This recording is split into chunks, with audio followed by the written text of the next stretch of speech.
In this presentation, I'm going to give some comments about how you apply the prisoner's dilemma and some problems I have with the stylization and how it's often presented in terms of explaining the frame story. So first of all, the stylization, and here I'm talking about this little story about the two prisoners being, with their story and being confronted by the DA, and, have always hated this. And first of all, why? First of all, I feel it's highly contrived. The situation is contrived, right? We have people in jail with the DA giving them this very weird choice. And so it doesn't feel like a naturally occurring situation. And the other types of games we have, whether they be Stag Hunt, Chicken, or Battle of the Sexes, are a little bit more common occurrence type situations. And so they feel just more natural. This feels very contrived. Second, it involves a third party, right? And that's part of the contrivance. The DA is setting up all these rules. And I think it's a bit confusing because the DA is not a character, right? So we've got this non-player character showing up, and it's not this type of game we want. Those are different games where those things are cool. So we have the DA in there, and the DA is not playing, right? And so it's a bit confusing, right? So we have this other person talking to these guys, setting up these conditions.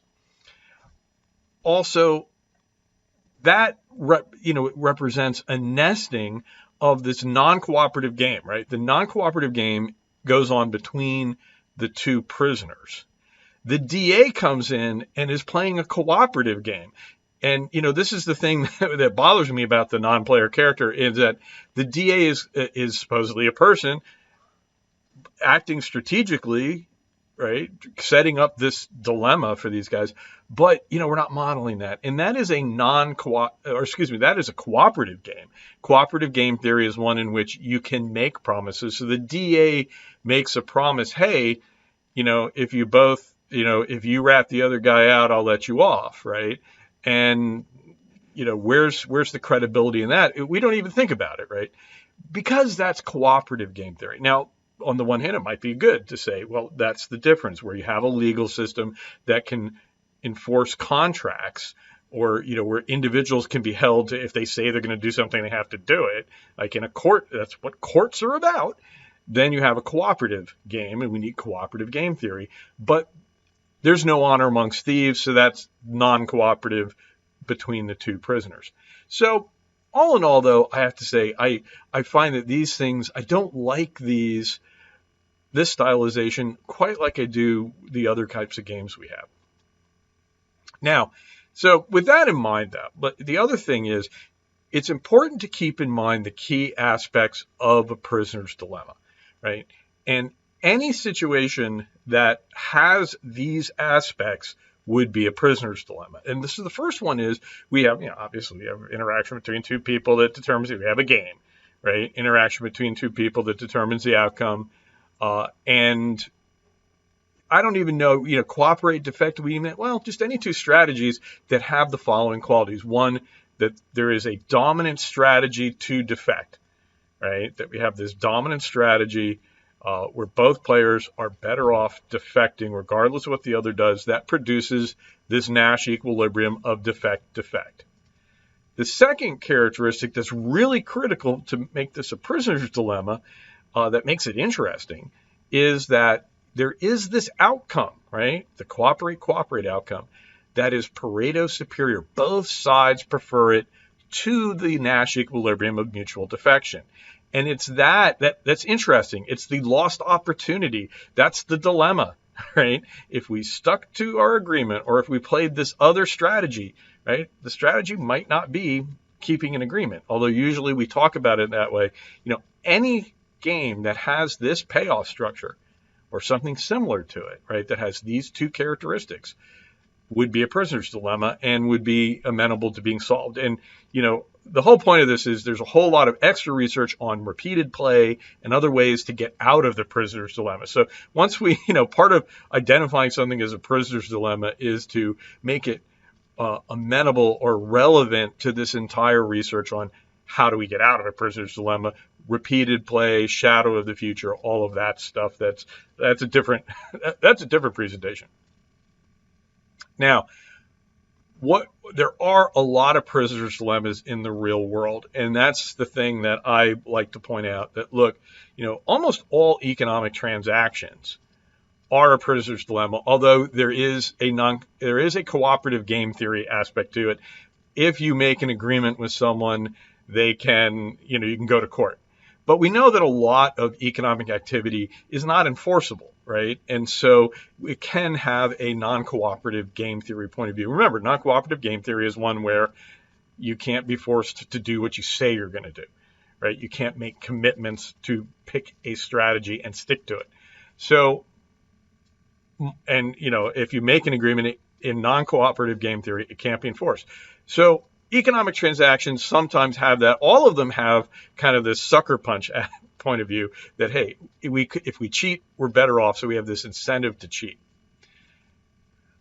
Interestingly, people don't think of it, but actually, Axelrod, when he did his study of it, he pointed to soldiers' truces in wars as being very much a situation where prisoners' dilemmas, and actually motivated his interest. And he heard about these truces. Now, we all think of the American Civil War and, the idea that the Southern and Northern troops would make these agreements. They would constantly have these anytime they were together, they made a truce. The pickets said, yeah, we're not going to shoot at each other until we're ordered to, and then we'll give prior warning. Turns out, though, that this also happened frequently in World War I, right? So whereas a lot of people look at the American Civil War and say, oh, see, that's this cultural thing. It turns out that, well, no, actually troops together where they can communicate, we would get these truces. They were rife, and in fact, it drove the generals crazy, because the troops would get in the situation. They say, look, we could shoot at each other all day long and not do anything, or we could say that we're not going to shoot without prior warning, and then we can get the hell out of the mud in these trenches, get up in the sun, maybe walk around a little, and the war isn't going anywhere. It's not going to hurt the war. Okay. And we're better off. However, obviously, the problem with that is, hey, if everyone's walking around and you just suddenly start up the machine gun, that's a big advantage. There's an incentive to cheat. And so soldiers' truces were, for Axelrod, this example of this naturally occurring event or situation that prisoners' dilemmas model. Arms races, very similar, but to that. But the idea of an arms race in security, again, hey, we could both spend. We could build battleships. We could build missiles. We could build expensive new weapons. And if security is about a balance of power, then if I build up and you build up, the balance stays. Just we've spent a lot more money to no effect. Right. And so arms races are also considered to be one of those situations where you have this, mutual chance for mutual benefit. But if one nation, say you come up with an arms agreement, yeah, we're not going to build this, and then another nation cheats. Well, now they can increase their security, right? They can steal a march, and the imbalance occurs, and we're back to that. So we have that same situation. And interestingly, I'm kind of a railroad buff, and for a long time, the dining cars, right? Dining cars on trains in the 1900s was this huge problem, right? Because the railroads were like, look, if we put dining cars on our trains, the passengers will love it.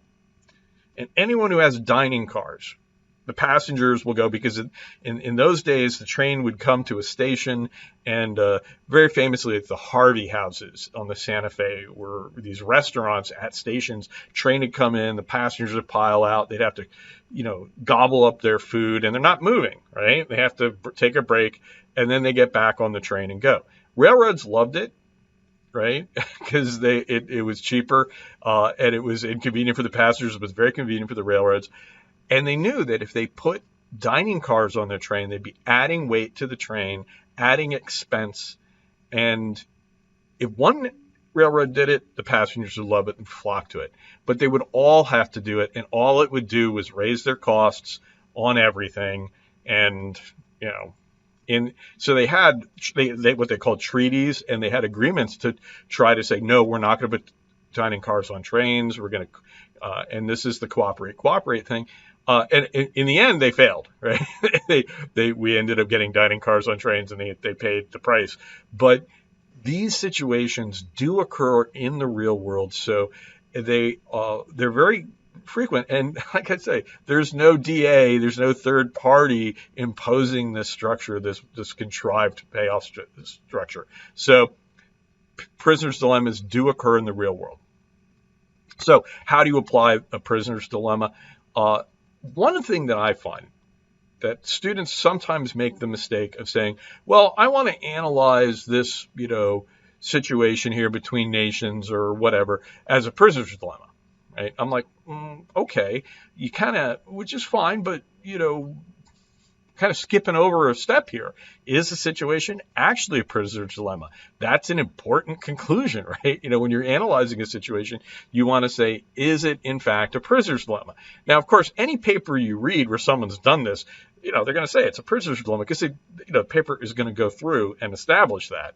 But my thing is, if you want to apply the prisoner's dilemma, you have to go through the steps that you go really actually applying any game, right? So, the first step in analyzing a situation is identify the strategy choice. Well, you could say you also identify the players, right? Identify the players, but we have to say how many players are there, but we have to say how many strategy choices are there, right? 2, 3, right? There might be more than one. You have to have some kind of, okay, here are the strategies. Then you say, given the strategies amongst the players, how do they combine to determine outcomes, right? You have to say, all right, if there are two strategies, if we have a cooperate and defect strategy, if you want to use those labels, what does it actually mean? What does the cooperate outcome actually look like? What is it in real life? Not just this abstraction of a cell in a table. What does the cooperate, or the cooperate defect, or the defect cooperate, or the defect defect, there's 4, each outcome, what does each outcome look like?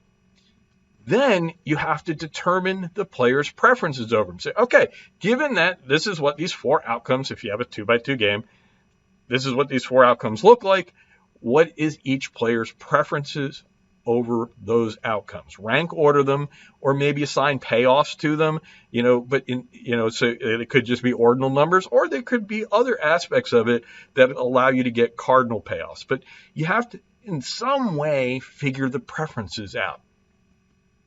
Then you construct, now it's just time to construct the game in normal form and solve for the Nash equilibrium, right? At this point, it's easy peasy. And once you do that, you look at the game and say, is this a prisoner's dilemma, or is it a different type of game? If it's a prisoner's dilemma, you go and you access the bag of tricks involved in solving a prisoner's dilemma. The whole concept, repeated play, shadow of the future, reputation, tit for tat. I mean, there's a whole bunch of of ideas that are out there dealing with that. Or maybe it's a game of chicken. Well, now you got a different thing. Or maybe it's Battle of the Sexes or Stag Hunt or something else. That's the question, right? What type of game is it? And then you can access the literature and say, okay, well, this is how we solve this, or this is what the prediction would be. That's how you apply the prisoner's dilemma. And honestly, that's how you apply any simple 2x2 game. So I hope I explained why I hate the stylization, and ended up saying, okay, here's how we actually go about applying these things. Hope that's useful to you.